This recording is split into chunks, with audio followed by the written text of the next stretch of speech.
जो रामायण को पढ़ता है वो प्रकाश में रहता है कि नहीं रहता है? किस में रहता है? प्रकाश में रहता है, वो कभी अंधकार में नहीं रहता है। और एक बात आपको बतावें, कितने ही लोग हैं, अरे पढ़े लिखे लोग रामचरितमानस को उतना ज्यादा नहीं समझ पा रहे हैं जितना कम पढ़े लिखे लोग समझ रहे हैं। बोलो गलत कह रहा हूं क्या? क्योंकि पढ़े लिखे लोग रामचरितमानस को कृति के रूप में स्वीकार कर रहे हैं, लेकिन बिना पढ़े लिखे जो भक्त हैं वो भगवान राम की आकृति के रूप में रामायण को स्वीकार कर रहे हैं। ये तो श्री राम की आकृति है। पढ़े लिखे लोग कह देते तो कृति है। क्या है? ये कृति है, कृति के रूप में। लेकिन नहीं, अब पढ़े लिखे लोग बुरा ना माने कि महाराज जी ने शिक्षित लोगों का विरोध कर दिया क्या? रामचरितमानस पर शोध कर रहे हैं पढ़े लिखे लोग, पीएचडी कर रहे हैं पढ़े लिखे लोग। कितने लोगों ने रामचरितमानस पर शोध किया है? आप कैसी बात कर रहे हो? सुनो भैया, हमारी बात को अन्यथा मत लेना। अन्यथा इसलिए नहीं लेना है क्योंकि आज हम शिक्षा की क्रांति में आगे बढ़ रहे हैं, लेकिन संस्कारों से पीछे हट रहे हैं। अगर कोई शिक्षित व्यक्ति, पढ़ा लिखा व्यक्ति अगर संस्कारों को स्वीकार नहीं कर रहा है तो हम उससे पढ़ा लिखा मानेंगे क्या? वो भले ही अपने को पढ़ा लिखा कहे कि हम बहुत पढ़े लिखे हैं, ठीक है, तुम पढ़े लिखे हो, लेकिन तुम संस्कारवान नहीं हो। पढ़ा लिखा तो रावण भी था। बोलो था कि नहीं था? क्या मूर्ख था रावण? अनपढ़ था, वेदों पर भाष्य करता था, वेदों पर भाष्य करता था। रावण आजकल का शिक्षित व्यक्ति वेदों पर भाष्य बड़ा मुश्किल से कर पा रहा है, याद रखना। उसके सामने चुनौती आ रही है, लेकिन रावण ने वेदों पर भाष्य कर दिया था साहब। लेकिन रावण वेदों पर भाष्य तो करता था, वेदों को मानता था, लेकिन वेदों की मानता नहीं था। वेद को मानता था, वेद की मानता नहीं था। याद रखना, समझ रहे हो कि नहीं? ये सबसे बड़ी कमी है। आज हम पढ़े लिखे हैं, शिक्षित हैं, लेकिन संस्कार नहीं है हमारे जीवन में, तो हम निश्चित रूप से आज चैलेंज के साथ कहेंगे कि भैया ये सबसे बड़ी त्रुटि हो रही है पढ़े लिखे लोगों से कि संस्कार नहीं मिल रहे हैं। और संस्कारों की इतनी बड़ी महिमा है कि अगर शिक्षित के जीवन में संस्कार आ जाएं तो सोने में सुगंध आ जाएगी प्यारे, सोने में सुगंध आ जाएगी। बोलो आ जाएगी कि नहीं आ जाएगी? लेकिन मैं सत्य कह रहा हूं, जो बिना पढ़े लिखे लोग हैं वो रामचरितमानस के विचारों से जुड़ करके, सिद्धांत पे चल के और रामायण की चौपाइयों को सुन सुन के गुनगुना करके ईमानदारी के साथ बताओ अपने लक्ष्य को प्राप्त कर रहे हैं। किस लक्ष्य को प्राप्त कर रहे हैं? आप कहोगे महाराज जी किस लक्ष्य को प्राप्त कर रहे हैं? याद रखना, वो किसी पद को नहीं, राजनीतिक पद को नहीं, परम पद को प्राप्त कर रहे हैं। किसको? परम पद को प्राप्त कर रहे हैं। हम परम पद को प्राप्त करें, ये परम लक्ष्य हमारा जो है ईश्वर की प्राप्ति, वही परम पद है। ईश्वर की प्राप्ति मानी परम पद है। इसलिए शिक्षित बनो, संस्कारी बनो, हमारा कोई विरोध नहीं है। हम शिक्षावानों का तो आदर करते हैं। न जाने कितने पढ़े लिखे बच्चे जो अंक अच्छे प्राप्त करते हैं, हम उन्हें पुरस्कृत करते हैं अपने आश्रम में। लगभग मैं कम से कम अपने जीवन में प्रतिवर्ष लगभग 200-300 छात्रों को पुरस्कृत करता हूँ। जो अच्छे अंकों से पास होते हैं बच्चे, उन्हें मैं स्पेशल रूप से पुरस्कृत करता हूँ, धन्यवाद देता हूँ, आशीर्वाद देता हूँ। और ऐसे बच्चों को मैं सहायता के रूप में भी कुछ न कुछ अवश्य ही प्रदान करता हूं। जो बच्चे मेधावी हैं, जिनकी मेधा बहुत अच्छी है लेकिन अर्थ संपन्न नहीं है, पैसा रुपया नहीं है लेकिन मेधा बहुत अच्छी है, हम आर्थिक मदद करके उनको निश्चित रूप से जहां तक वो पढ़ना चाहते हैं वहां तक उनकी पढ़ाई में मैं सहयोग करता हूं, उनकी शिक्षा को मैं प्रोत्साहित करता रहता हूं। ये मेरा लक्ष्य रहता है। लेकिन संस्कारवान होना चाहिए। कैसा होना चाहिए? संस्कारवान होना चाहिए। तो शिक्षा के साथ संस्कार हो। तो रामचरितमानस से क्या मिलता है? संस्कार मिलता है। इसलिए मानस के सिद्धांत से जुड़ो, संस्कार मिलेगा। भरत जी ने कहा कि आज आप सब राम जी को प्राप्त करने के लिए, प्रभु राम को प्राप्त करने के लिए मेरे साथ चल रहे हैं, लेकिन इस बात पर आपको विचार करना पड़ेगा। क्या? कि राम जी मिलते किससे? साधन से मिलते हैं कि साधना से? देखो भैया, मिलते किससे हैं? साधन से कि साधना से? और यही भूल अयोध्या वासियों से हो रही थी। क्या? सब साधन को पकड़ लिए सब और साधन पर बैठ गए, लेकिन भरत जी साधना को पकड़े। देखो रामायण का अर्थ स्पष्टीकरण मिल रहा है आपको। यात्रा जब प्रारंभ हो रही है तो एक ओर है साधन और दूसरी ओर है साधना। तो भरत जी ने साधना को पकड़ा और साथ में जो चल रहे थे उन्होंने साधन पकड़े। साधन मानी हाथी साधन, घोड़ा साधन, रथ साधन। बोलो ये क्या है? ये सब साधन है। तो आप कहोगे भरत जी ने क्या पकड़ा? बोले गवने भरत पया दही पाए, ओ कोतल संग जाहि दुरियाए, कहें सुसेवक बारहि बारा, होइए नाथ अश्व सवारा। ये जितने सेवक थे ये किसके लिए प्रेरित कर रहे थे कि हाथी घोड़े पर बैठो, रथ पर बैठो, हाथी पे बैठो, घोड़े पर बैठो। ये हाथी घोड़ा रथ क्या है? जल्दी बोलो। ये है साधन। बोलो है साधन की नहीं? लेकिन गवने भरत पया दही पाए, कोतल संग जाहि दुरियाए, कहे सुसेवक बारहि बारा, होइए नाथ अश्व सवारा। भरत जी ने कहा नहीं नहीं, हम न हाथी पर बैठेंगे, न घोड़े पर बैठेंगे, न रथ पर बैठेंगे। क्यों?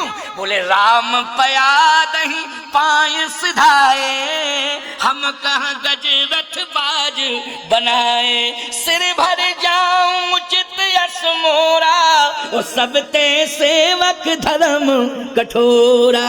बोलो ईमानदारी से, भरत जी साधन से प्रभावित हैं कि साधना से? बोलो है साधना से कि नहीं? मैं यही तो कहना चाहता हूं कि अगर शिक्षित व्यक्ति है वो केवल साधन पर भरोसा कर रहा है तो निश्चित रूप से उसकी शिक्षा के साथ में संस्कार नहीं है।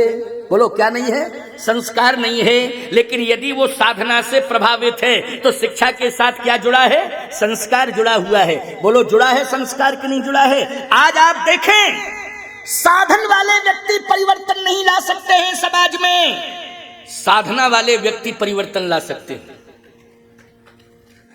साधना वाले। आप कहोगे महाराज जी प्रमाण क्या है? प्रमाण दे रहा हूं आपको। चंद्रमा की आरती उतारते हो कि तारों की आरती उतारते हो? बोलो। चंद्रमा की आरती उतारते हो? तारों की आरती उतारते हो? नहीं उतारते हो ना? क्यों?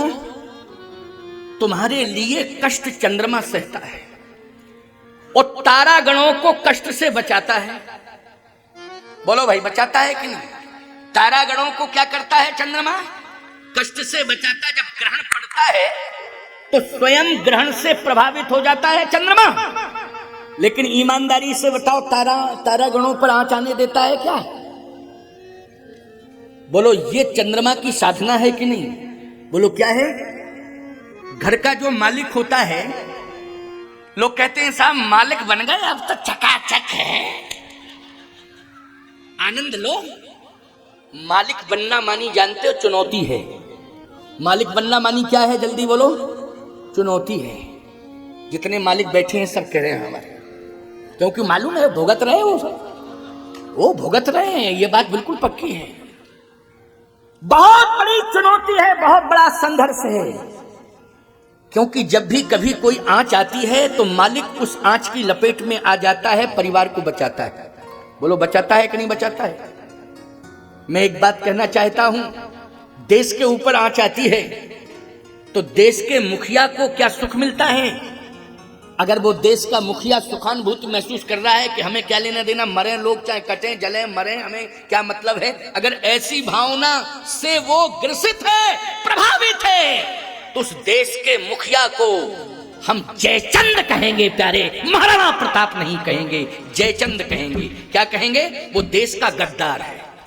वो देश का गद्दार है जो देश की चिंता नहीं कर रहा है, मौज मस्ती की जिंदगी जी रहा है। लेकिन जो देश के ऊपर आंच आए और उस समय देश का मुखिया खड़ा हो जाए और कहे देशवासियों चिंता करने की जरूरत नहीं है, तुमने हमें मत दे करके भेजा है, तुमने हमें अधिकार दिया है, जब तक मैं जिंदा रहूंगा तब तक तुम्हारी रक्षा करने का संकल्प लेता हूं और तुम्हारी रक्षा करूंगा, तुम्हारी चिंता करूंगा और स्वयं सारा का सारा जितना भी संकट होगा उसको मैं स्वयं सहूंगा, लेकिन तुम्हें संकट से बचाऊंगा।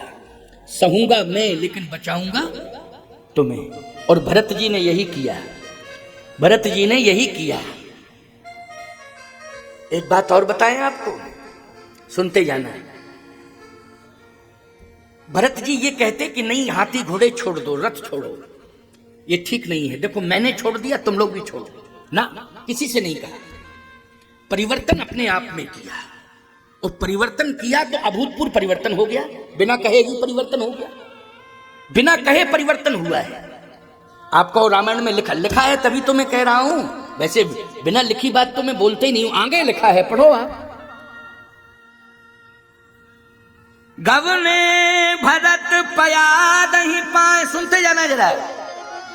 परिवर्तन, बड़े लोगों में परिवर्तन आना चाहिए, छोटों में अपने आप परिवर्तन आ जाएगा।